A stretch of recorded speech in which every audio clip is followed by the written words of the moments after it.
Hey guys, Carson the Fritz here. Just out here playing with the old truck in the wonderful Arizona heat. I figured I'd try and shoot something before my phone overheats like it did last time. Just like what happened to my buddy Bryce. And if your phone overheats while you're filming, you lose everything you filmed. It's a horrible, horrible thing. So I think here I'm going to show you guys what I'm doing. And once again, I know it's not the right thing, or maybe even the right place to put stuff, but I think I'm going to put the fuel pump right here. And I'm going to mount it properly this time and get it on there, and I think that's where I want it. And I'm pretty okay with that. And, you know, I know that it's supposed to be lower than the tank, and yada yada yada, and, it is what it is. You know, I really don't want my pump back there. That's a $40 pump. I'll carry an extra one. If it goes out, I'll swap them. You know what I mean? It's the roadkill way of doing things, 'cause roadkill. Uh, and, you know, we'll just see how it goes. When it decides it wants to fail, then I'll replace it.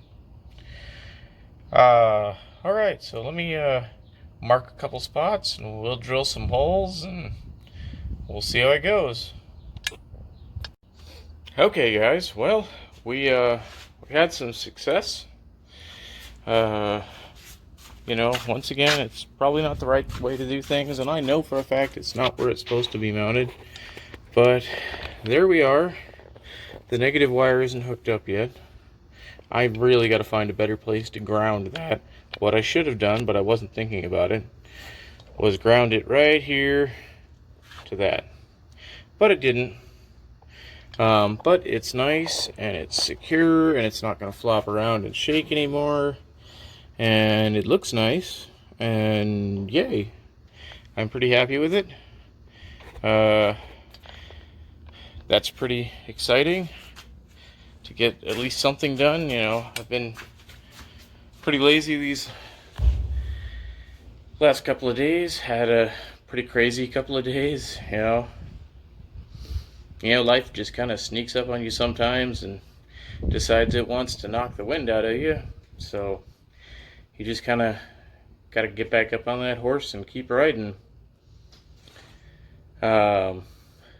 So I posed this question the last time that I took a video with the stereo removal, and that was when my phone overheated. I never got answers or comments or anything. So my question is, are you a dirty car type of person where you don't really care that your car's got junk all over the floorboards, and you're just get in it and drive, and kind of live in your car?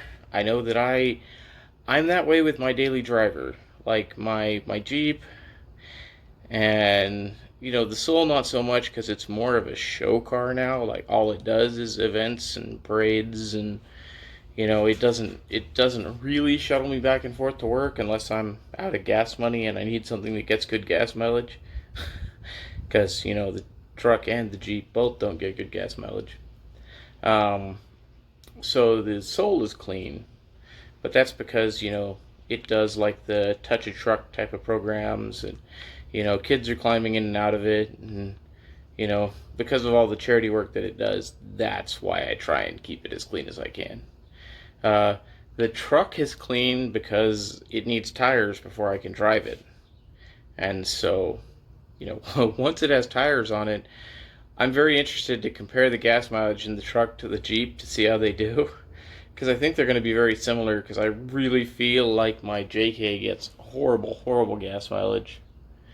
But other than that, we're going to try and keep stuff coming, and keep filming, and keep trucking along with the old truck here. Now that I've got that done, I really need to get a screw for the top of the air cleaner that fits this carburetor, because the one that I have doesn't fit, if you saw that in my previous video. So I got to get an air cleaner on it, because it's not good to be sucking in dirty air. and then it's time to buy some spark plugs, because I never changed the spark plugs. I pulled them out, I cleaned them, I pulled off the anti-foulers that were on them, and then I put them back in. So it's still got nasty, horrible looking, like black, cheap crap spark plugs, and it needs some good stuff. And then I probably need to pull the cap and the rotor and check the points and maybe change the points and, see if the cap and the rotor need to be changed. I don't think they do because of how well it runs, but we'll see. I hate dealing with points. It's not that hard, I just hate dealing with points. And I mean, we used to use the old matchbook trick, but how long has it been since you've seen a matchbook? Like, I don't smoke, so I'm not in establishments that would give me matchbooks. I don't know about you guys, but I can't tell you the last time I saw a matchbook. But, alright guys, I got more coming. Check out my buddy's build. I'm going to put a link in the description, and I'll post up a thing in my end screen for a link to his videos. His truck's called Frankenstein. It's a 1974 F-250. It's really cool. His editing is much better than mine, so his videos are probably much more enjoyable. But alright guys, I appreciate the watches and the likes and subscribes, and I'll talk to you later.